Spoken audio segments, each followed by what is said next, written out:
Hey, this is Mr. Mitchell with another video. Today we're going to be talking about the sun. The sun contains 99.9% of all the mass in our entire solar system. That's adding up all the planets, adding up all the asteroids and everything in between. Almost all of the mass is going to come from the sun. The sun is just so large compared to all the other rocky and gaseous structures in our solar system. Now, the sun consists of mostly hydrogen gas. And you can see I have hydrogen right here. And that's going to play a big part in how it actually makes light. Sure, it's made of the same type substances you find in other places of the solar system, and there's hydrogen gas in other places of the solar system, but the heat and the hydrogen gas put together is what's going to cause it to have its light. Let's take a look at this next slide. Just like the Earth, the sun's interior, its core, is going to be warmer and denser than the outer layers it has. You know, the same thing's true with the Earth. Our core is warmer and denser, and that's true for the sun. However, the sun is gas. Does not have a surface that you could drop anything on. Well, it would burn up before anything got there, but it is made of gas. It is not a rocky type of object. The sun's core is reportedly, according to what scientists can estimate, 15 million degrees Celsius. That's just hard to even imagine what 15 million degrees would feel like, but that's where all the heat from the sun comes from. It's not on the surface where there's any kind of chemical reaction on the surface. It's from inside the core. Right in the middle is where all the fusion takes place.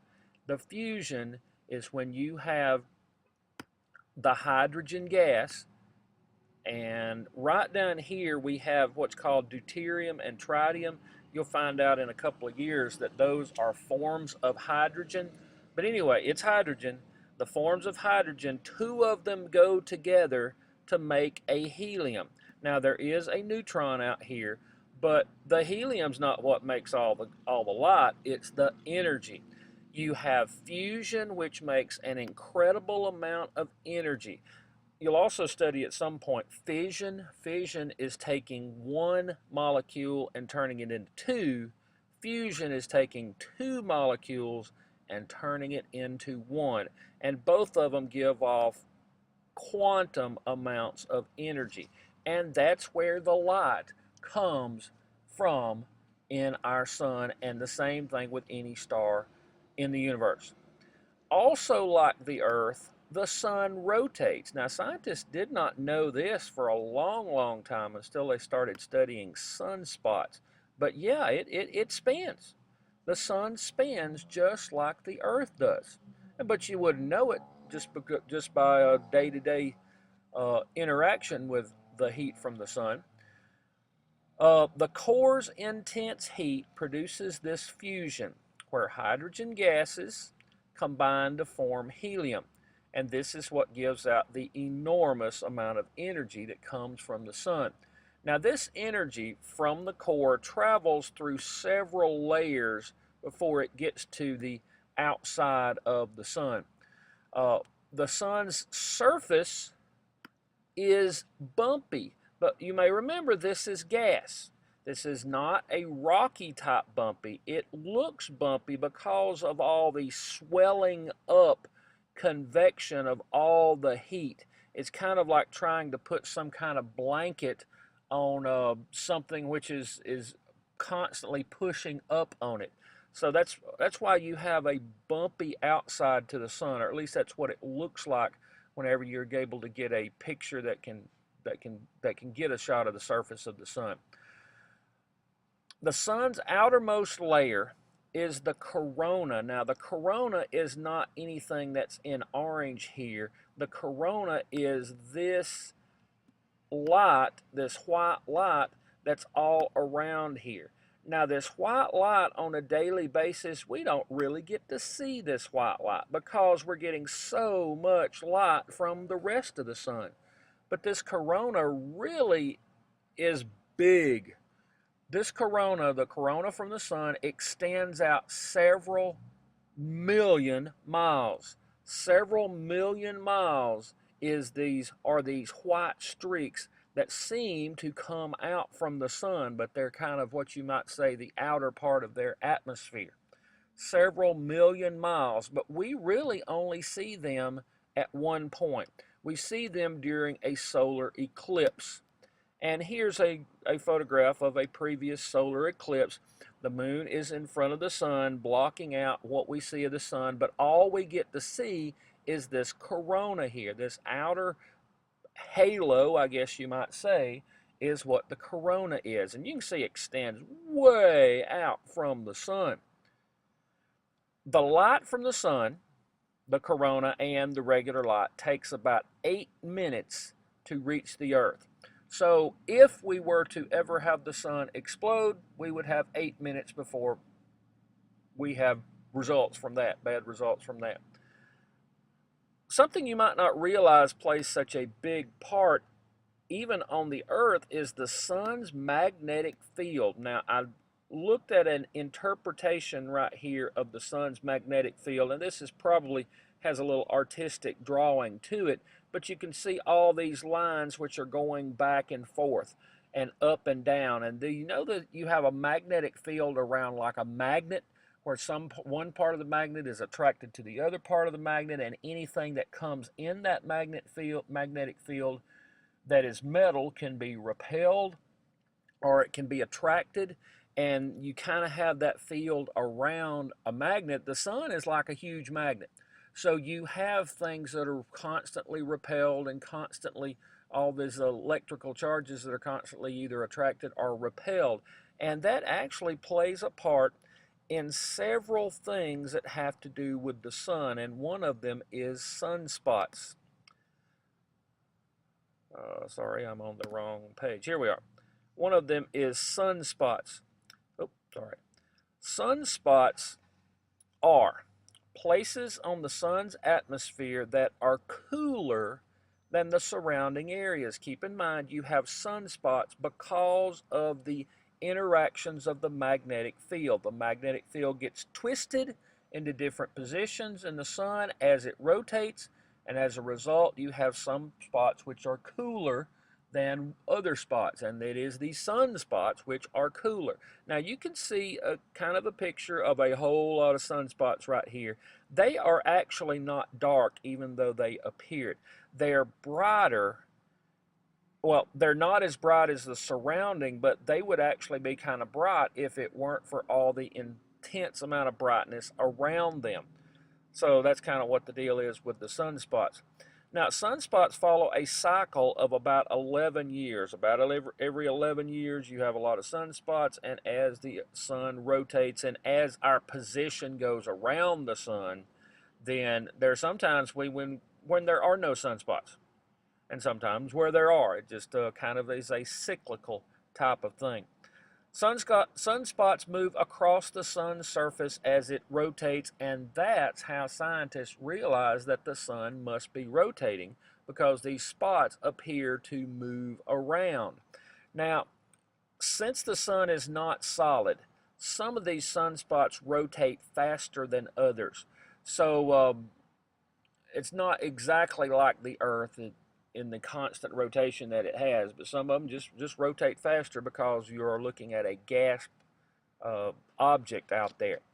Solar flares are eruptions of hot gas from the sun's surface. Now you can see right here, this looks like a solar flare right here. They are eruptions of hot gas from the sun's surface. They usually occur near these sunspots, which people have figured out. There's also something called a prominence. Prominences are kind of like solar flares, except you can kind of see it back here in the back. They kind of look like a halo. So prominences are huge loops of glowing gas that extend into the corona. And the corona is millions of miles out. These can go well into the corona. These are not little small bits of fire and flare going up here. They extend out. And these are also because of twists in the sun's magnetic field. I'm looking back in my notes and I can see that I have the figure that these prominences can shoot up tens of thousands of miles. So that's a long way that these things can shoot up. Okay, let me scroll down to the next part. Materials in the sun's corona, and I got to have the corona right there. Materials in the sun's corona are continually streaming out into space. So it's not just bright light and that's the end of the story. It is sending energy in all direction. Now this is not just a little bitty bit of energy. This is energy which goes the entire length of our solar system. Even when you get out toward Uranus and Neptune, you are going to find this energy. Now, the electrically charged particles in that energy flow out from all directions, and it is called the solar wind. No, it's not wind like we have here on Earth. It is energy, charged particles that are pushing out from the sun. So it's more energy than it is a breeze, for example, you might say. The solar wind extends throughout our solar system. When these solar winds come to Earth, they release energy which can produce beautiful patterns of glowing light in the sky, but it only produces it in certain places. And you can see what happens right here. We have all this energy going out, but we on Earth have a magnetic field because the Earth is also like a magnet. So what happens invariably is it hits our magnetic field and pushes up and around, except you can see the North Pole area and the South Pole area get some of this solar wind. And that solar wind is what causes auroras. Auroras are very beautiful. And you only get them like on the North Pole area, and you can see Alaska, Norway, Iceland. It's not right at the North Pole. It extends out a little bit. And on the South Pole area. The aurora borealis are the northern lights. Look up here at these streaks of light. That is from the solar wind, and the rest of us don't get that because we are protected with our magnetic field. Now, before you start thinking, ooh, I wish we got that, there would be some consequences if we had that. But anyway, these are what you get. This is called the aurora borealis. This is shown near the North Pole, just happens to appear. It happens to appear, and here's the aurora australis, which is what you get near the South Pole. Australia apparently is part of that as well. Since our own magnetic field guides solar wind around the planet, these auroras only appear near the poles. Now, the Earth's atmosphere does a good job of preventing charged particles from reaching the surface. However, during the peak of the sunspot cycle, you have strong bursts of charged particles that are released in the solar wind. So sometimes the solar wind is stronger, more energy than it is in other cases, and that's when it does affect the rest of us. During the peak spot of sunspot cycle, strong bursts of charged particles are released in the solar wind. These bursts, called magnetic storms, can disrupt electrical power, can cause surges in power lines. They can also interfere with radio communication.